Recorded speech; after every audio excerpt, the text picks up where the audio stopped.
arsonist. Adderall got me restless. I'm gone. Run with a wild crew, they get reckless. Young boy, come up off that neck. Give me Into that. the trends. See a lead, be the band. Good morning. Happy Easter. We are back with another episode of Corner to Cope. I'm here with my co-host, Coach. We are primed for a sweep in the home opener. It's been a long week. But I'm feeling good. The Tigers didn't get off to a great start. Well, we're happy to be back on the East Coast. The West Coast, the second half anyway, was not friendly to us. We got shut out. We got swept by the Arizona Diamondbacks. Started with a rough outing for Justin Verlander. He got shelled against Arizona. Corbin Carroll had a triple and a home run in that game, along with a couple other unfortunate situations. Game 2, Casey Mize pitched a gem. And the bullpen blew a 5-0 lead. It started with Vest and ended up with Kenley Jansen having 2 rough outings. And then in the rubber match, we get shut out. Skubal does just about everything he can do. I think, did Carroll hit a home run in that game too? Somebody hit a home run in that game. But that was it was Carroll. But that was the only run that we gave up the entire game, and we were not able to produce anything. But we've got it together in the last couple games. Opening day was on Friday.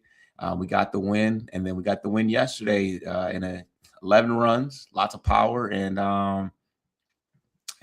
almost got rained out. We got eight innings and a third into the game, and had to have a nice postponed session.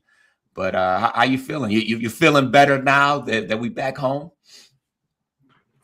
Yeah, nothing like a little home cooking after some of these guys have been away for a bit too. You combine the WBC that was wedged in the middle of spring training, and some of those guys just didn't really have much of a regular routine, having to bounce back and forth between Lakeland, Houston, and then, the guys that participated in the semifinal and championships had to fly to Miami to finish there. So, yeah, get them settled in, get in front of the home crowd. There was some slow starts between some of the big power guys that we had noted. Some of them came to life. Kerry, more specifically, came to life immediately with extra base hit production and run production in the first 2 games, including a opposite field home run that looked like he just flicked it like a golf club, and it just kept carrying. And next thing you know, it's right in the middle of the bullpen. Like, how did that carry so far? But it's Gary Bonds. That's it for a reason. Yeah, good to see. Parker was credited with a triple, which I thought probably could have been an error because the 2 outfielders were going to collide and hit each other, and they kind of both peeled off the last second, like, yo, CTE. Nope, I'm missing that. It looked like he hit the glove and it ran all the way to the wall, and Parker could have walked to third base backwards. That was easy for him, but hey, he'll take it. He's been consistent. I'm not going to say he's been great, but I tell you, he sure as heck hasn't been bad. And when he gets on, he scores. When they score, they win every game. He scores a run in. So that's kind of what I'm taking away from it. Dingler continues to be consistent, and heaven, hallelujah, Colt Keith is absolutely ripping it as a leadoff hitter right now, and with power. So a little home cooking need for some of these guys. So good to see for them coming back. Absolutely, yeah, and it's definitely a good sign to see what Parker's, Parker contributing. You see, he's bumped up his average to 238. I think it was in the ones going into this game. Obviously, the average is going to go up and down early on, but yeah, if he can get going, that's going to be a big thing for us. Yeah, you mentioned that Cole Keith is in the leadoff position. The batting lineup is quite different than it was already just in the first series. But let's just kind of we got the lineup on the screen, so we'll I just want to kind of break down where we are at with the lineup. Now, I don't know if you recall, but Vierling actually pinch hit for Cole Keith later in the game. Obviously, it worked out in our favor. Probably wasn't. I missed it, but it probably wasn't your favorite decision going into just with how hot Colt's been. But But at any rate, that's good. That's good thing for Vierling because he hasn't played a whole lot, which is something that you had mentioned off screen. But nice that he was able to get some RBIs against the hometown team. He's originally from St. Louis. But let's look. So Colt Keith is the leadoff hitter. He's hitting for contact, hitting for power, and you want to have your best hitter at the top of the lineup. So they've already ended the Kerry Carpenter experiment at the top of the lineup. That's how we started the year. McGonigal was initially batting sixth, which I think AJ was just comfortable getting his feet wet. But that's ripped the Band-Aid on that very quickly. He's already in the 2-hole, and deservedly so. He's hitting .333. Gleyber Torres kind of hitting a little lower in the lineup than I would like to see, but he did hit a home run yesterday, so that's going pretty well. And he's been walking a lot too, so he's been patient, but he's been picking his spots. And that put Kerry Carpenter, who's having probably the worst start to the year outside of Torkelson, into the 4-hole. But like you said, poked a home run yesterday. Hopefully that's a sign of things to come. Riley Green's been quiet, but I think he does have, let's say he's got like 7 RBIs. He just hasn't, I don't think he's yet hit a home run.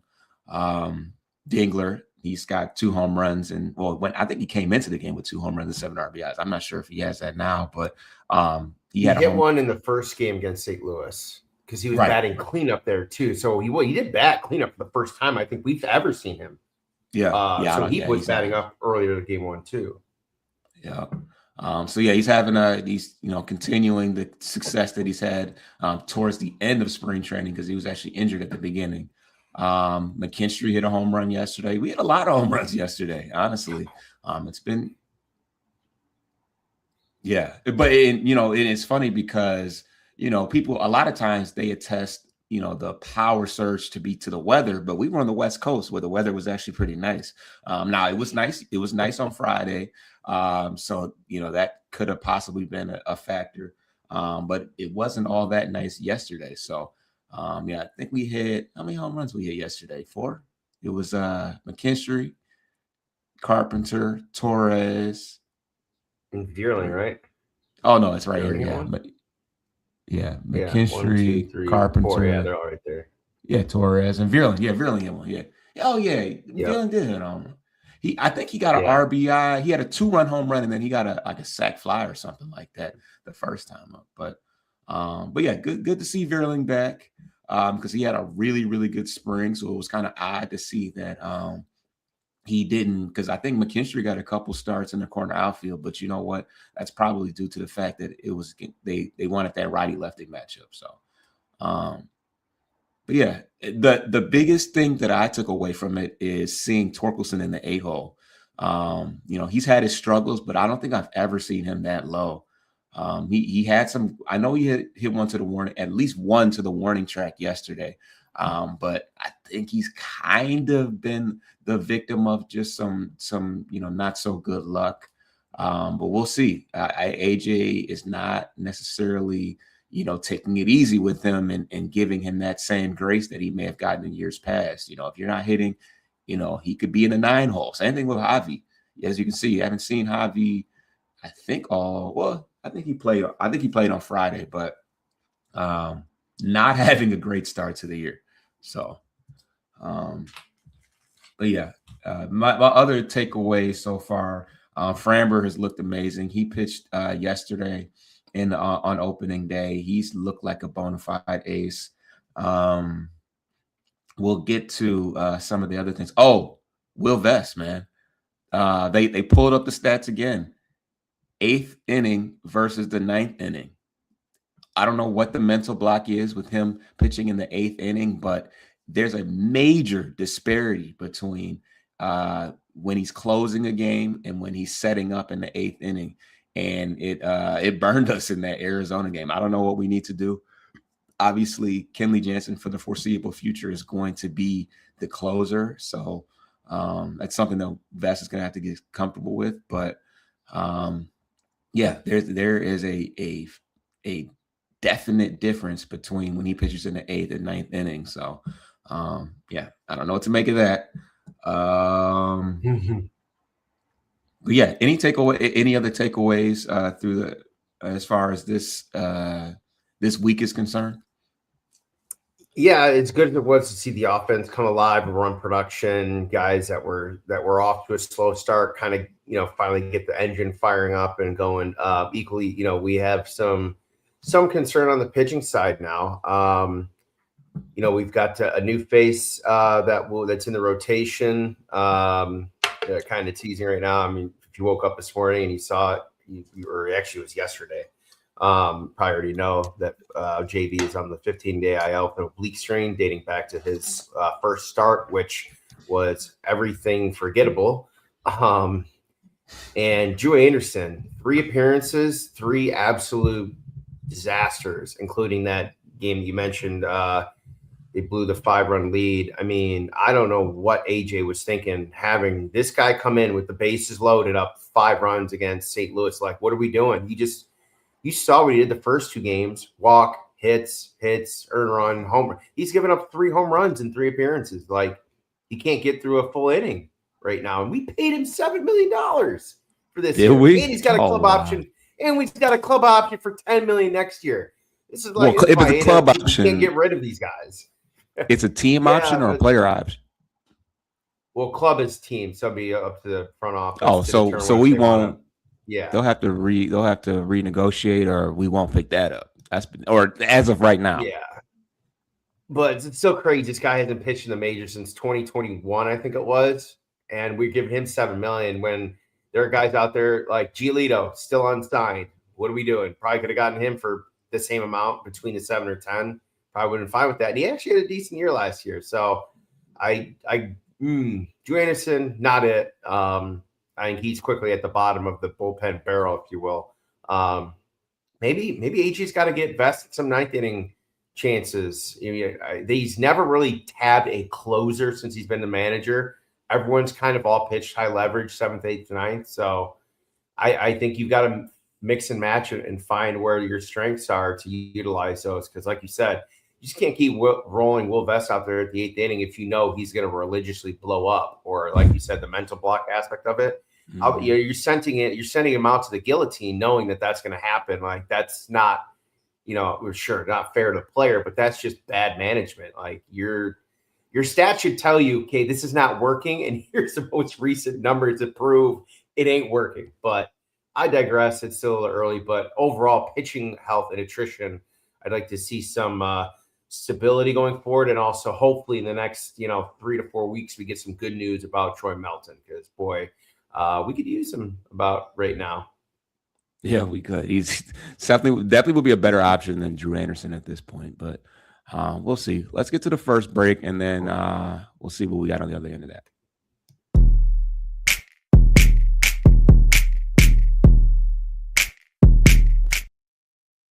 All right, so you kind of alluded to a little bit, but we already have our first first injury and first roster update. Just kind of give us a recap on what that is.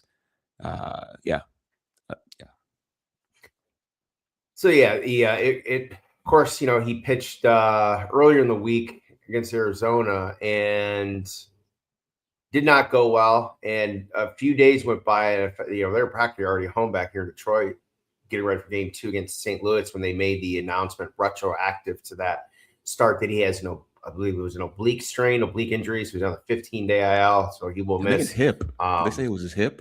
Hip, yeah. There's something in his oblique, his hip there. Around there. So it's 3 starts, almost guaranteeing 3 starts, because he's missing what would be tonight on Sunday Night Baseball, plus 15 more days. So I think up to 4 potential starts, depending on the schedule, he'd be missing. So with that, they recalled Keider Montero, who had been sent down to minor league camp, kind of with 2 weeks left to go in spring training, to kind of get stretched out as a starter. But he was with Venezuela for WBC and was starting, and boy, he pitched a gem in that semifinal game to get into that championship game. So I think he's pretty much almost ready to go. I think they were just trying to get him stamina-wise back up to traditional starter pitch count. for this kind of reason. So, 4 months ago, man, our pitching rotation and depth looked great, but it's taking a hit early. So hopefully these guys can step in and provide some stability going forward. But yeah, JV on the 15-day IL, retroactive to his first start. No ceremonious or nostalgic start for him on Sunday Night Baseball tonight, but it's going to be cold.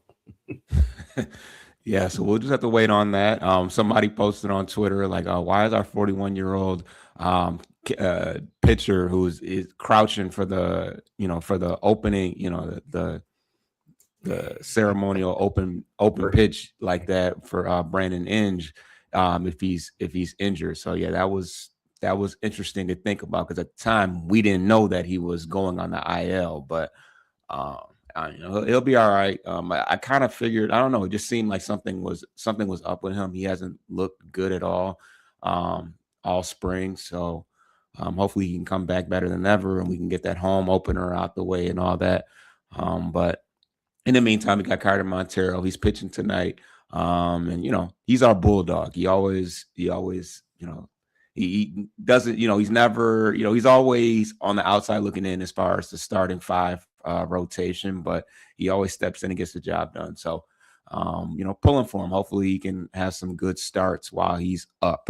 But let's get to the minor league, down on the farm.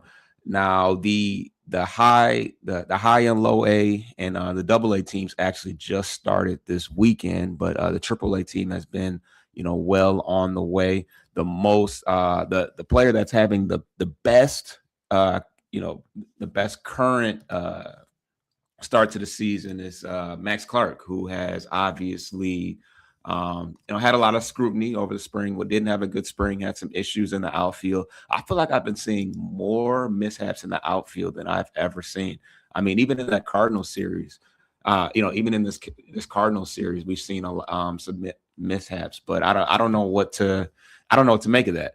But at any rate, Clark, I had this pulled up, but I think he's got 5-6 extra base hits. He's hitting for some good average. He's played some really good defense as well. So really encouraging to see him hit the ground running the minute he got to AAA. Let me see if I can pull this up. I got that image I sent from last night up. Yeah, I thought I had saved it. Yeah, slash line's good. He's getting walks. Was that on Twitter? Extra base hits. Yeah. What site was it?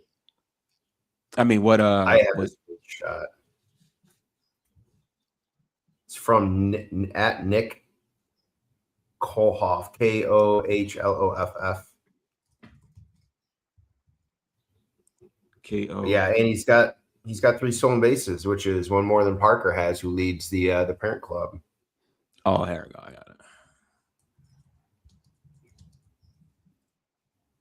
But yeah, he has answered the criticism bell of too much jewelry with the play on the field. All right, so we got another here. So yes, Max Clark is straight torching at AAA, pitching through 7 games, 346, 471 on base, over 1,000 OPS, 5 doubles, 7 walks, 2 Ks and 3 steals. So, good to. It's encouraging. It's something to look forward to at the end of the year, because we all know that if he continues in this, continues this trend in any way, he's going to be looked at as somebody that can help us contribute down the line. It's going to give us some flexibility. We'll be able to trade off some guys like maybe a Wenceel Perez, maybe for the right value, or Vierling or somebody. And Parker, we'll see how Parker fares. But yeah, I mean, I think the fact, seeing the fact that, he knows that the team is willing to put the best players out there. Kevin McGonigal made the team out of camp. That's his right-hand man. So I think that has lit a fire for him too, that it's like, okay, this is real. This is a possibility. But outside of that, Wenceel Perez is having a good start. These stats are retroactive to before yesterday's game, so they may be a little bit different. But right now, Wenceel Perez is hitting 300 with two home runs and 4 RBIs. He was 9 for 30 going into the game. So he's another guy that, he hit a home run in his last spring training game when he was supposed to be, or 2 home runs, right?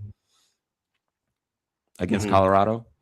So yeah, he, the minute that he was assigned to AAA, he immediately started hitting. So, expect to see him first injury or the first demotion. He'll be the first one up, in my opinion.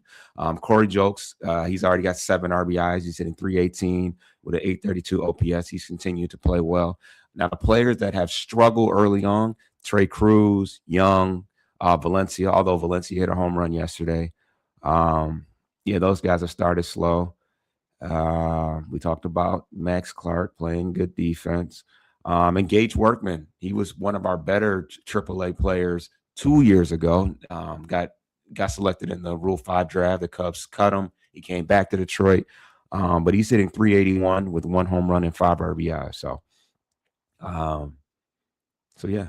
Other than that, it's going to be different watching the Whitecaps this year. The team was really stacked last year with Lorenzo and Briseño and Clark and McGonigal and Pacheco, all those guys. Jack, that they were really stacked. But that pride, every most of our talent is in AAA right now, and we're in the process of replenishing some of that, that new talent. Obviously, Troy Melton was in that mix last year, and a couple other guys. So it'll be interesting to see who emerges and see if the team is as good.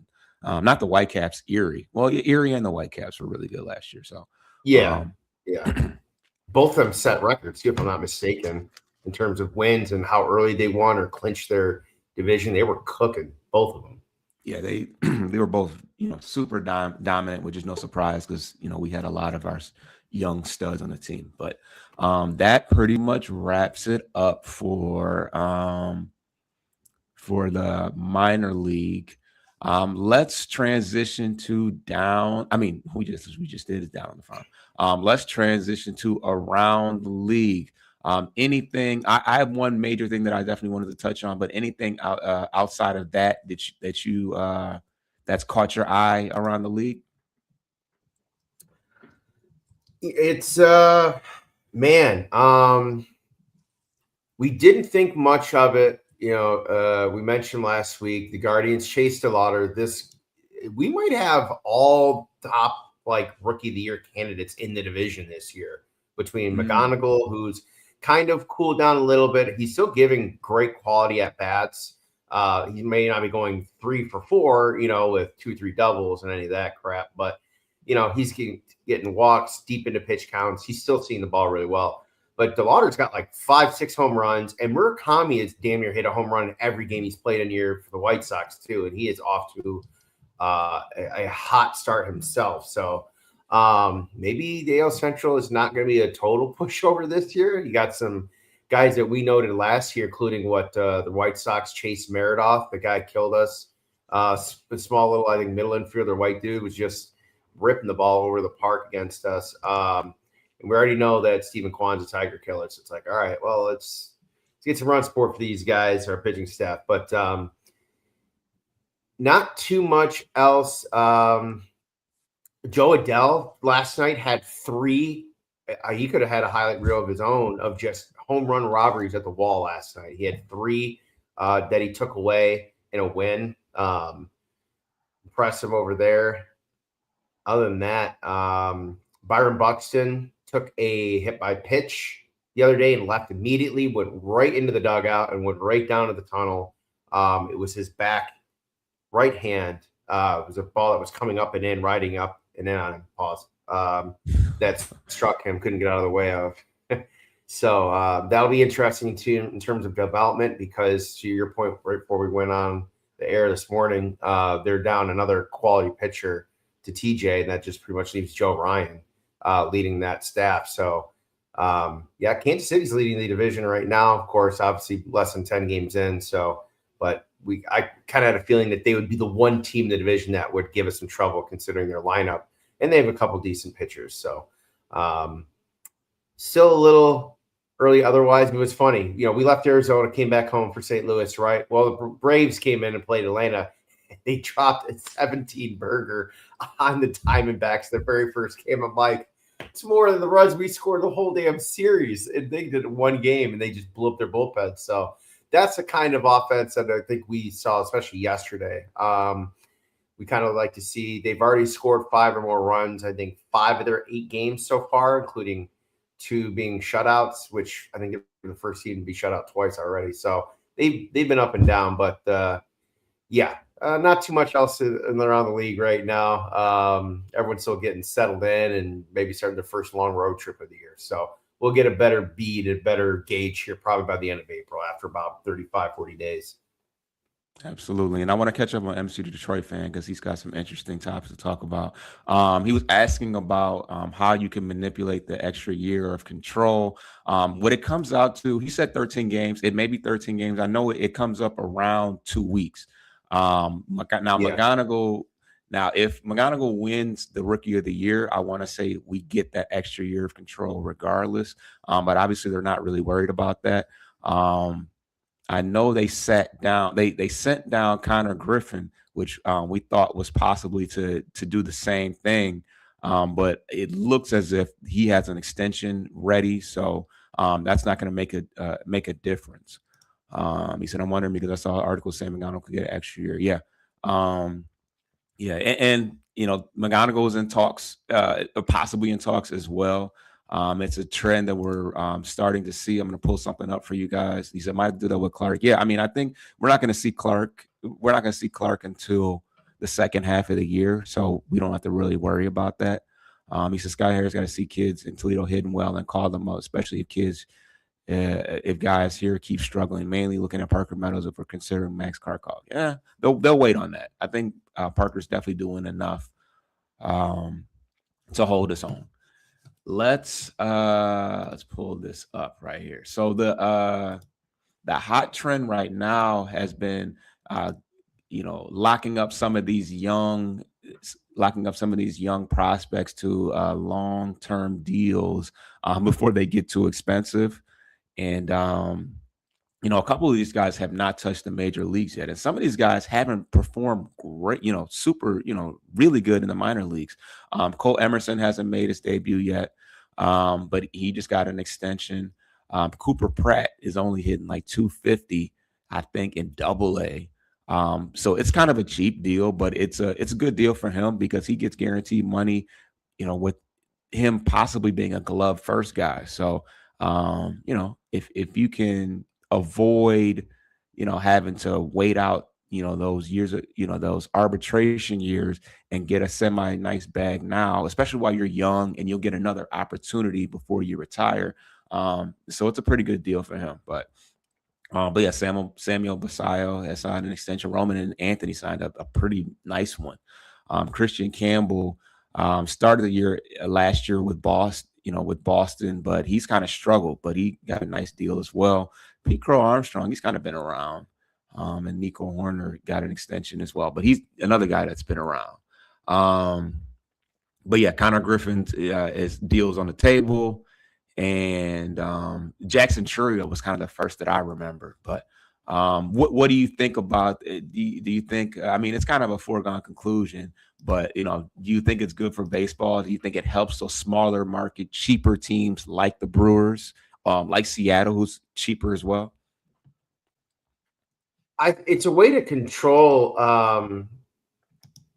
like salary long term, essentially is what that is. Because let's be real. I mean, Scooble's win of his arbitration case is the reason why this is now pop. Because you're right. How many times we ever seen a kid, unless he was drafted right out of high school, like a Bryce Harper, a true generational 20-year type player talent, that if you see him once in spring training, you're like, there's nothing that's bad that we don't like. You know what I mean? So why not? And to the point that MSU Detroit fans making about, like we did with Cole Keith, man, that Cole Keith deal right now is looking like a diamond in the rough because look at the averages of these AVs that these guys are getting now. It's well over $6 million. He was what, 5 years, 30 million, or 6 years, 30 million. So between 5 and 6 million average a year, these guys are making double that.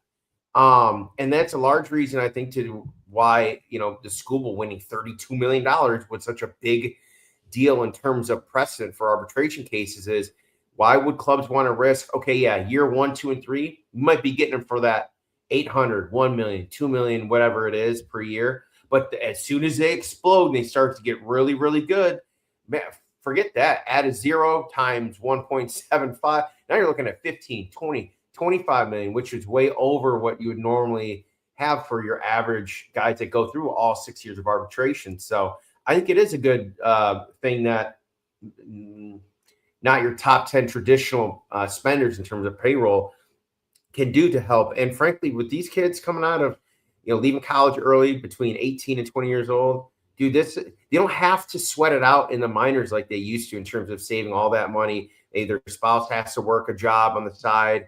Maybe, someone helps with the baby. It's tough being a minor league ball player. For years, it was, these guys would work, they'd play obviously and earn, but they would work a job on the weekend when they weren't playing or midweek when they didn't have a series. They'd drive for Uber. Like, they're doing whatever they can to survive, to keep that dream alive. Like, it's a real mental grind. So it's good for them. It provides some stability. And frankly, a lot of these kids deserve some type of, and look, these are all fairly like trade friendly terms, to be honest. Yeah, the years is long, but it's not Scooble. Like, we're talking 8 for 400. We're talking 8 for 100. Well, more manageable in that case. And frankly, they can still get another bag from another team. Like you said, they got 2 years left. The other team doesn't want to chip in to pay for their salary. Well, they still are on the hook for that salary no matter what. The other team go sign and pay them whatever they want. Because right now, Max Scherzer's getting paid by 3 or 4 different teams right now in his, nth year in the league. But that's the beauty of baseball contracts. But without getting too much further into it, we won't know what that'll look like with the new CBA for next year. We'll save that for another time. But overall, I think this is really good for the mid to smaller market teams, because the A's did a little bit of this last year too.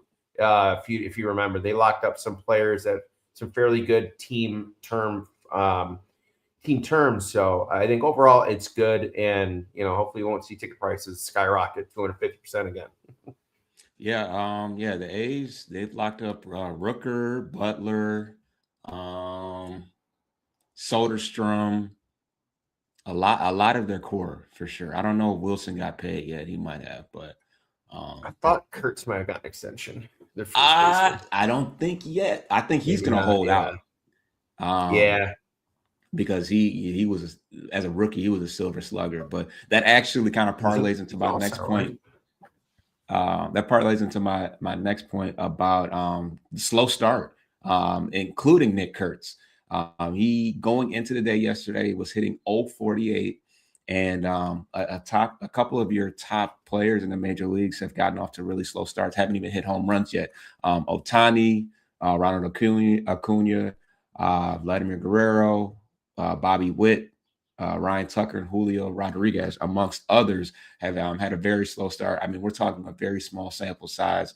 Water will, meets his level. I'm not concerned about it, but I know some of those, fantasy drafters are, already tripping out because these are top picks, guys. All these guys can go in the first round. So, just something to keep an eye on. Obviously, the Tigers have been up and down with the bats, but they've found a way to get things going. So hopefully we can get a sweep, a sweep tonight.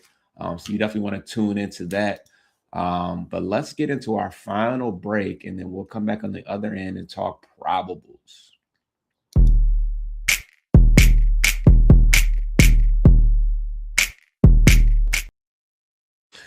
All right, who do we have coming up in the next couple series or next couple games?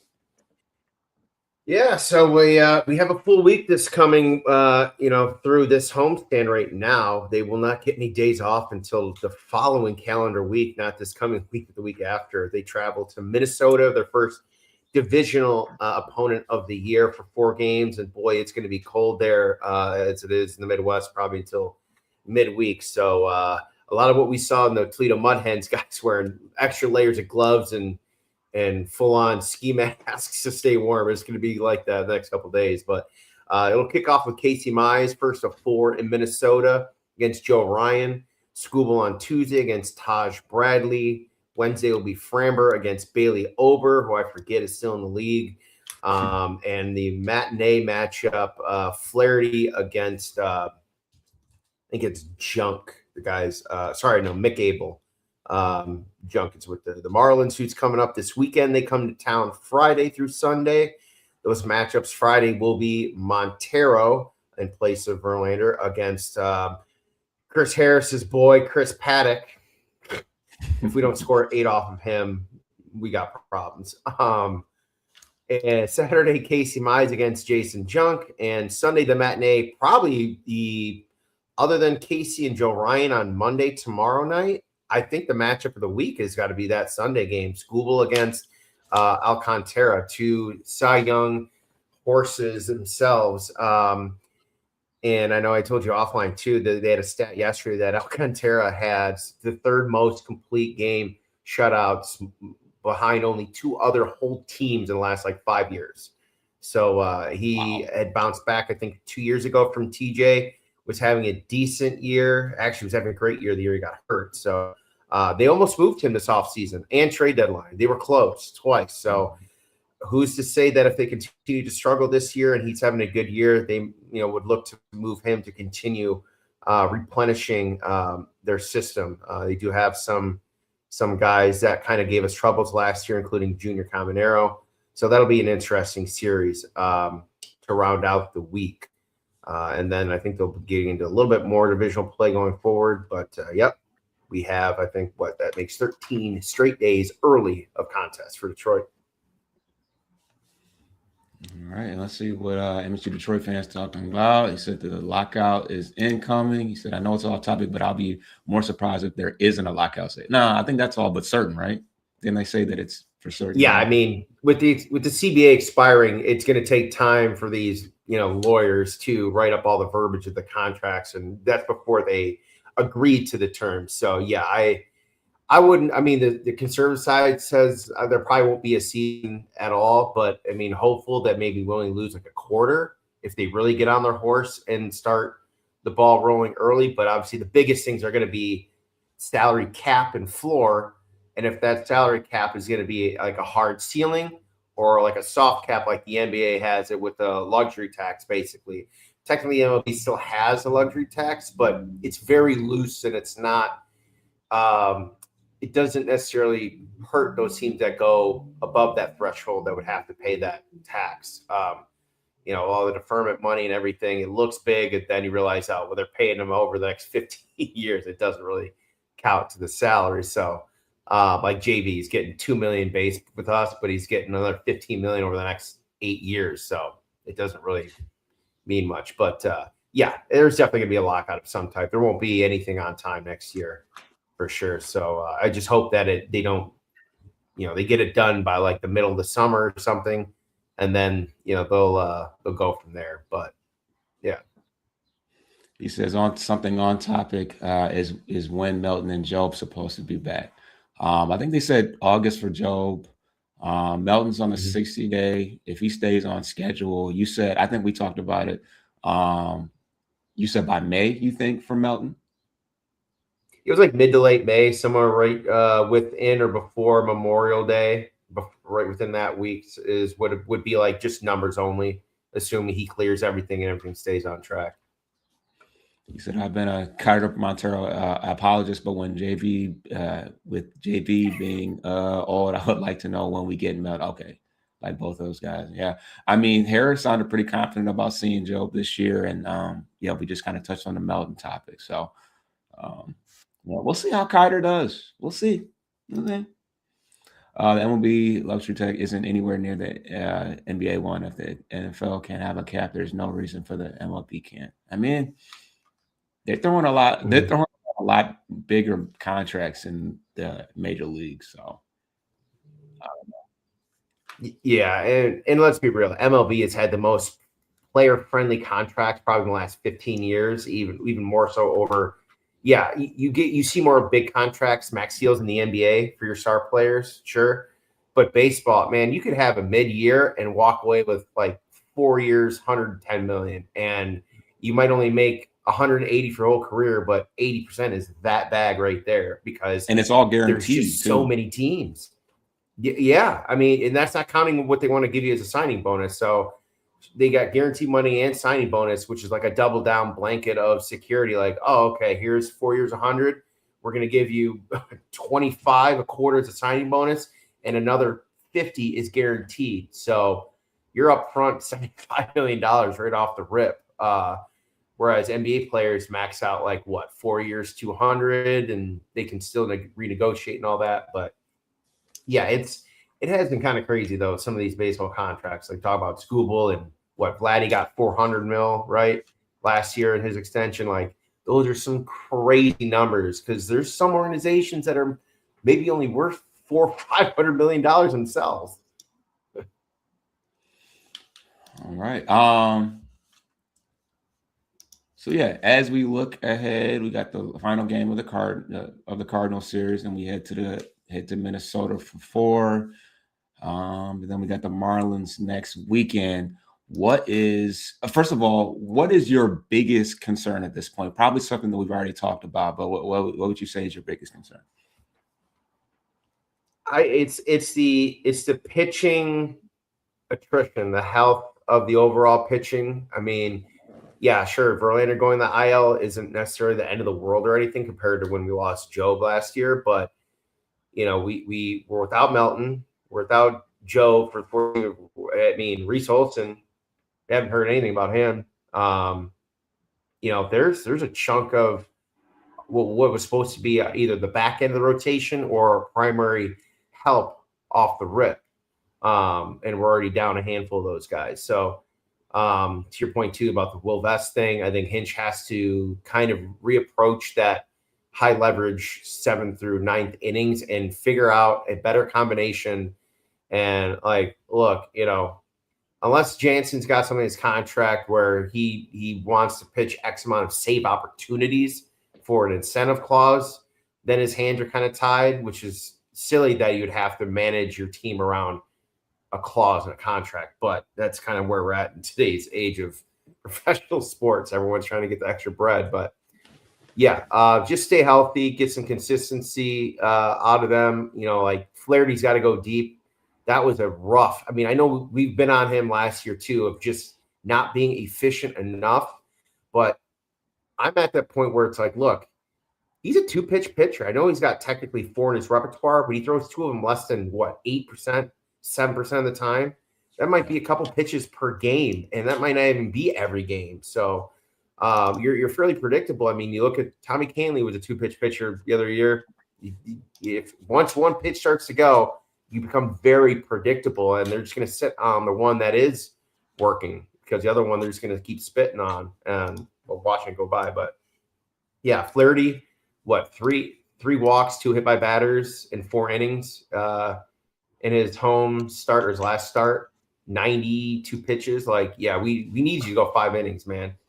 Like, it can't be a bullpen day every time Flaherty comes up. Like, we need you to go deep, man. You got to be a little more efficient with pitch count. But yeah, I mean, the offensive stuff has solved itself for the most part. I think McKinstry or someone else had a stolen base along with Parker's too. So we're finally getting some base path havoc out there. Yeah, just the health of the pitching. I think everything else so far is right in line or within reason. Yeah, it's been a roller coaster ride for Flaherty so far. As you can see, he's got the 7.56 ERA. Yeah, I think that the JV injury wouldn't be as worrisome if it wasn't for Drew Anderson starting off so slow. Because you know we do have a little bit of depth as far as long relief is concerned. But outside of that, hopefully we can keep the bats going because they seem to have woken up some. And yeah, you kind of covered it. The bullpen, you know, Jansen. We know Jansen's good for at least one rough outing. He pretty much had a pretty clean, seamless season last year, but the Tigers did touch him up for one. So hopefully that Arizona series was kind of the outlier, and he can get back going because I do think they want to make a conscious effort to give him as many save opportunities as possible because he's coming up on a milestone. But they're not going to sacrifice too many losses due to that. Like that becomes, you know, a secondary issue once he starts blowing saves out here. So we'll probably see some more Finnegan because I feel like Finnegan's been quiet. Let me He's see. had like 1 or 2 appearances, I think. Yeah. I mean, it's early and we got a bunch of games in a row, so he's going to get some opportunities. But 4 game appearances. 4 appearances, 0 ERA. So yeah, he's looking good so far. Velocity's up. Yeah. So another guy, another pitcher that in our back pocket that they will get a lot of high leverage situations, especially if Vester or Jansen are struggling. So yeah. Anything else? Yeah, that's pretty much all I got. Do I have any other comments or anything? Subscribe to the channel. We're here every Sunday breaking down a week in Tigers baseball. We'll obviously have a lot of stuff to talk about. We'll have the final game of the opening weekend to discuss, as well as the first divisional series. Hopefully we can take at least 3 or 4 against the Twins, who have, I'm not sure how they've started. Twins are, oh, come on, how they don't have a record on that? We're all within like 2 games of each other, I think, in the division. They're 3 around 500. Yeah. Yeah, they're 3 and 5. And